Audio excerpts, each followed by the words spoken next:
Virginia has chosen its new leadership. Behind me is where Republican incumbent Attorney General Jason Miyares conceded to his Democrat challenger Jay Jones. This was the closest race in the state. Miyares touted his success as Attorney General in cracking down on crime and fentanyl, and he wished Jay Jones success as the next Attorney General. I wish Jay Jones the best in this new job. I know given the circumstances of the last 6 weeks, many of my supporters will find that difficult. But the reason I wish Jay the best is because we, the people of Virginia, need it. We need an Attorney General who focus every day on keeping us safe. It's my sincere hope that Jay does that. The crowd here just shocked. You know, this was a race about decency.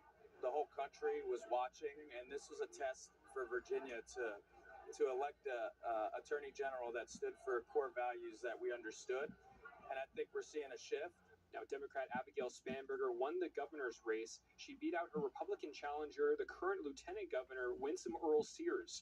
Virginia has for decades voted for a governor from the opposite party of the president.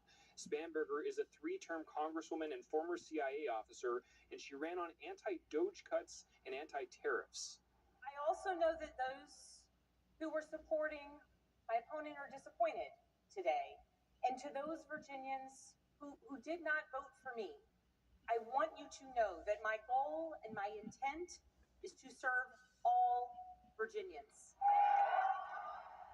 I want to thank you because you believed in me, you who voted for me and who worked so hard to make our dream for Virginia come true.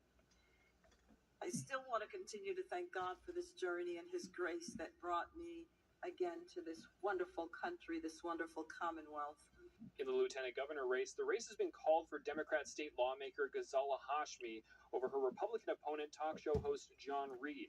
Now, this comes after the Virginia Senate on Friday voted to give the state legislature the power to redraw congressional districts. This would go before voters next year if it clears the next procedural votes.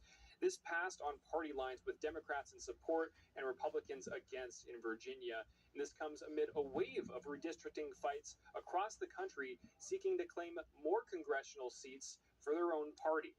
Reporting from Virginia Beach, Jack Bradley, NTD News. Republican Jewish Coalition Summit to break down the state of the West and the future of New York City under Mamdani. Take a look. Congressman Randy Fine, great to have you here with us. Hey, you've been sounding the alarm on the threat of radical Islamism to the West, to America. We've seen some horrific events recently in London. Can you see Europe right now as a cautionary tale for the United States? Well, yeah, to some degree, we've lost Europe. I mean, I don't call the UK anymore. I call it the United Islamic Kingdom. I mean, it has fallen. And I think you can look at what's happened in Britain and say that's where we're headed.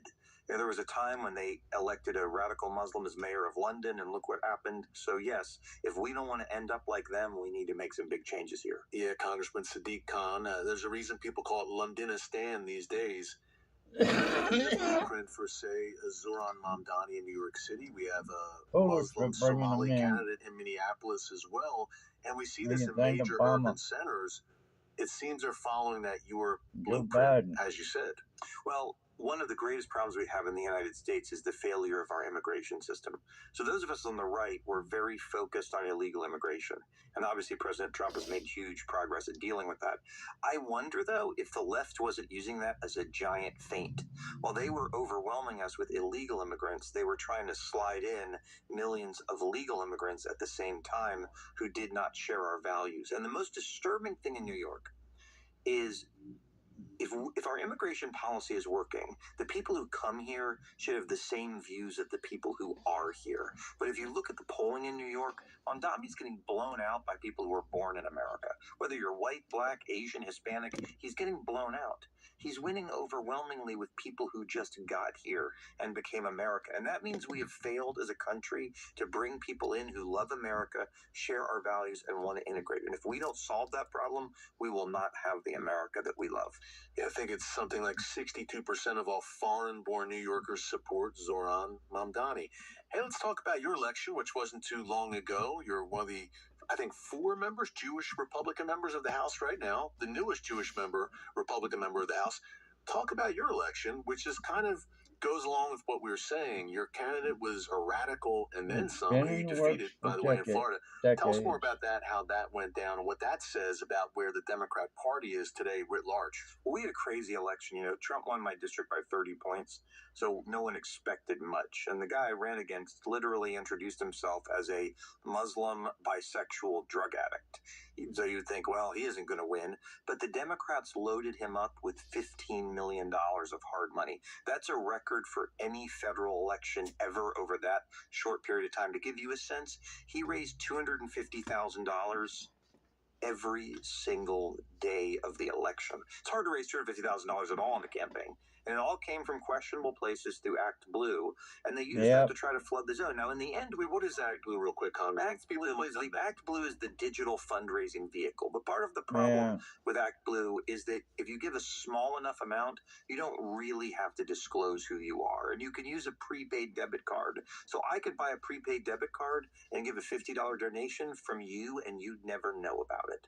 And so there's a lot of questions about where his money came from. To give you a sense, he raised $15 million.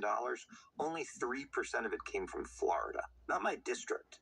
I represent 1/28th of the state of Florida. There are 27 other districts, but in all 28 districts combined, he raised 3%. 97% of the money came not from Florida, can't be tracked to Florida.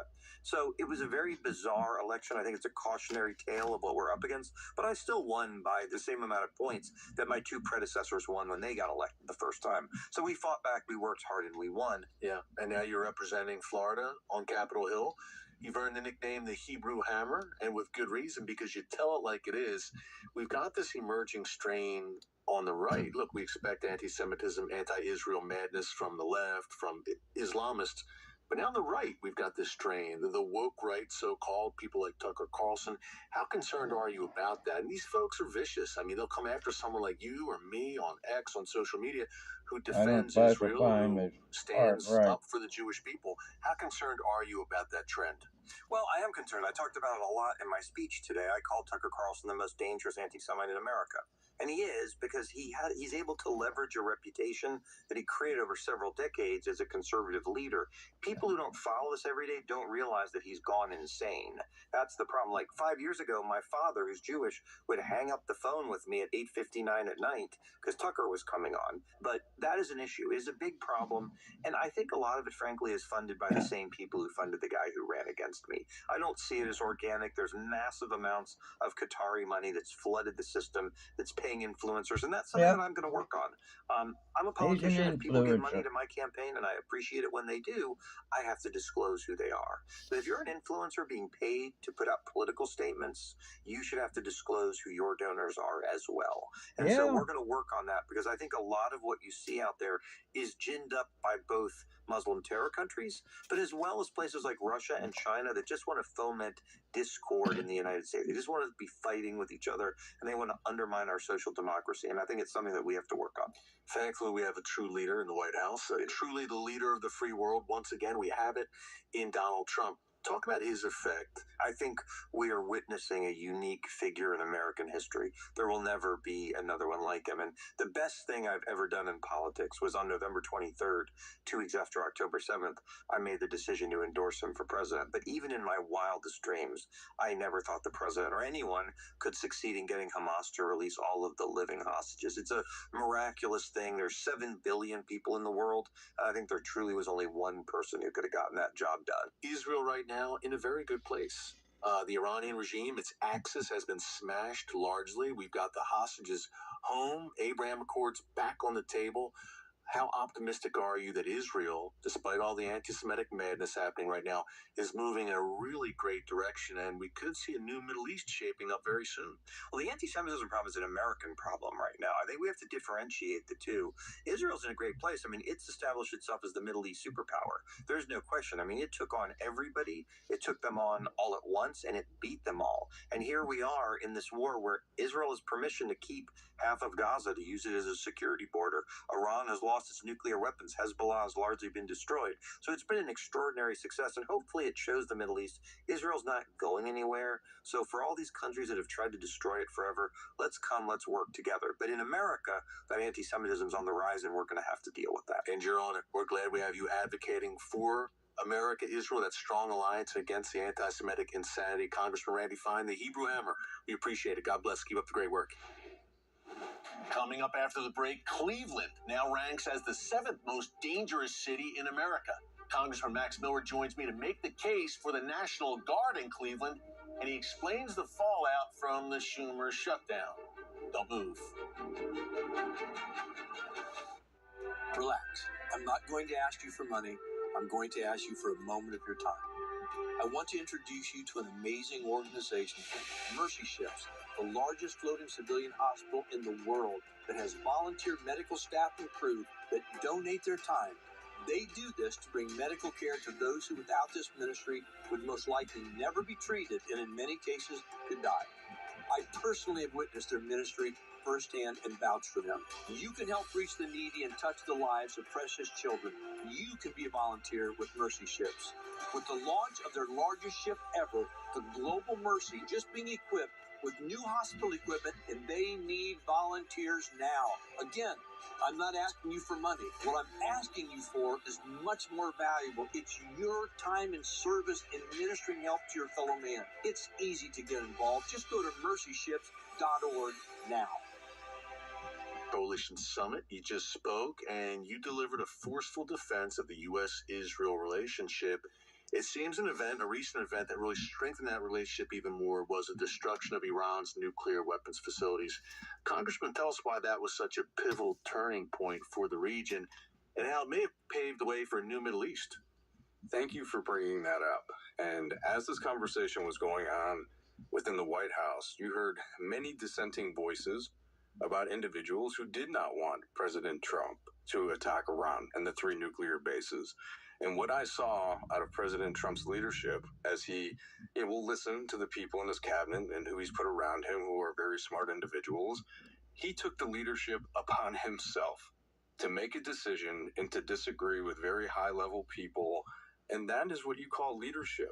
And because of that leadership, Iran has been set back decades, not 3 months, but decades. And we've been able to see that and look at the response, which has been nothing. And this is why President Trump is one of the greatest leaders on foreign policy, because he can exercise strength through power and then bring peace because of it. And I believe that he's done a tremendous job in doing so. Yeah, Iran's ring of fire is pretty much a smoldering heap of ruins right now. And he finally took it to the head of the snake, Congressman. We think of Hamas, Hezbollah, the Houthis, the proxies, but to take it to the head of the snake, where no other commander-in-chief had done that before President Trump, just spoke volumes. Okay, we may be looking at a new Middle East now, thanks to President Trump's decisive leadership. Possibilities of the Abraham Accords. I think of Saudi Arabia. We hear rumblings about Syria and Lebanon even. What do you think going forward? 2026 seems like it could be a big year for peace in the Middle East. I agree, but I fundamentally believe that one of the reasons why October 7th happened is because Hamas knew that the Saudis and the other Arab regions were going to sign on to the Abraham Accords, bringing more stability and then boxing them out completely and isolating them. And so now I believe that the Saudis have seen this, the country of Lebanon and others have seen what is going on, and they want better for their people. They want what the Israelis have. And to be clear, once again, which everyone knows, when we talk about the country of Israel, it's not just the Jewish people. We also have individuals who believe in Islam. We have individuals who are Hindu, who are Christian, who are Catholic. Maybe the most diverse place on earth, this tiny country. That is correct. And that is why, we need to fight to protect it so much, because it is the only country that has the similar values to the United States of America. And this is what I tell people. First, they come for the Saturday people, and then they come for the Sunday people. And that's the United States of America and the Western way of life that we hold so dear. Yeah, Congressman, you clearly understand the ideology that drives our enemies. Hey, we're talking about things abroad. Let's move it closer to home. Government shutdown right now, obviously. What does this say about the left right now? What's their end game here in shutting down the government for weeks now? Well, I want to tell you a personal story. And I was in D.C. last week. This was the first time I was in Washington, D.C. in roughly about 25 days, because I've been home working, and I can do more in my district than I can while the government shut down and committees aren't convening. But I ran into a colleague of mine, and I will tell you her name. Her name is Madeline Dean. And I went to Israel with her. I went to Ukraine with her. Silly me, I thought we had a wonderful relationship, spent a lot of intimate time together. She grabs me in the hallway and she says, Max, and me being me, I said, hey, Madeline, how's it going?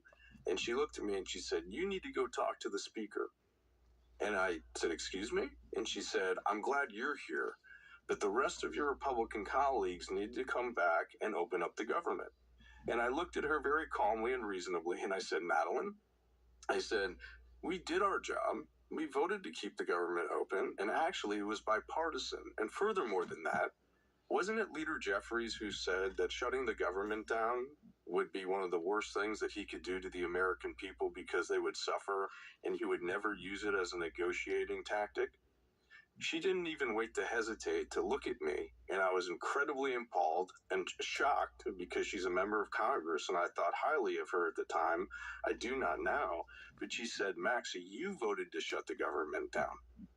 That is what we are dealing with right now. I then looked at her and I said, I can show you the voting record where I voted to keep it open and where you voted to shut it down.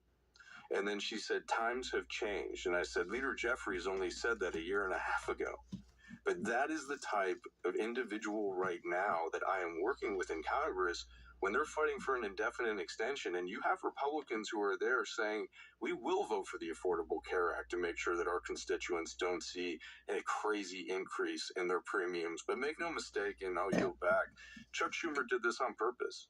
He wanted the American people to see their premiums skyrocket, and he knew the Republicans were going to do the right thing in taking care of the ACA while actually figuring out a solution to the problem while not just spending money recklessly like the Democrats have done with the most costly piece of legislation in our country's history. Speaking of problems in big cities, you know Cleveland very well, of course.